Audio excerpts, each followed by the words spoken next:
કેન્દ્ર સરકારની વિવિધ યોજનાઓ અને કામગીરી લોકો સુધી પહોંચતી કરવા માટે સમગ્ર દેશમાં વિકસિત ભારત સંકલ્પ યાત્રા શરૂ કરવામાં આવી છે, જે અંતર્ગત સંકલ્પ યાત્રાનો રથ ખેડા જિલ્લાના વસો તાલુકાના પલાણા ગામે પહોંચ્યો હતો, જેને આવકારવા માતરના ધારાસભ્ય કલ્પેશ પરમાર સહિતના અગ્રણીઓ ઉપરાંત મોટા પ્રમાણમાં સ્થાનિક લોકો ઉપસ્થિત રહ્યા હતા। વિકસિત ભારત સંકલ્પ યાત્રા હેઠળ 17 જેટલી સરકારી યોજનાઓ અંગે સ્થાનિક લોકોને વાકેફ કરીને વધુને વધુ સરકારી યોજનાઓનો લાભ લેવા માટે આહવાન કરવામાં આવે છે।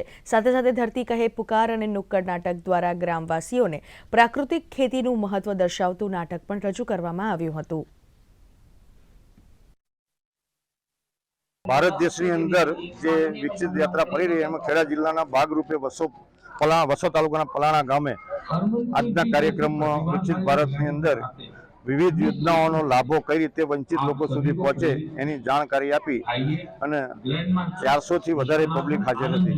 અને પ્રેરણાથી મેં પ્રાકૃતિક ખેતી કરવાનું ચાલુ કર્યું। છેલ્લા 2 વર્ષથી હું રેગ્યુલર પ્રાકૃતિક ખેતી કરું છું અને હું અમારા ખેતરમાં અનાજને પકવું છું, ઘરે ખાઉં છું અને એનાથી અમને સારો એવો સ્વાસ્થ્ય અને આર્થિક રીતના સારો એવો લાભ મળે છે અને આમાં સરકારશ્રીનો ખૂબ બધા અધિકારીઓ અમને મદદ કરે છે। એ લોકોનો ખૂબ ખૂબ આભાર સરકારશ્રીનો અને ખાસ કરીને આપણા પ્રધાનમંત્રી શ્રી નરેન્દ્ર મોદી સાહેબનો ખૂબ ખૂબ આભાર માનું છું।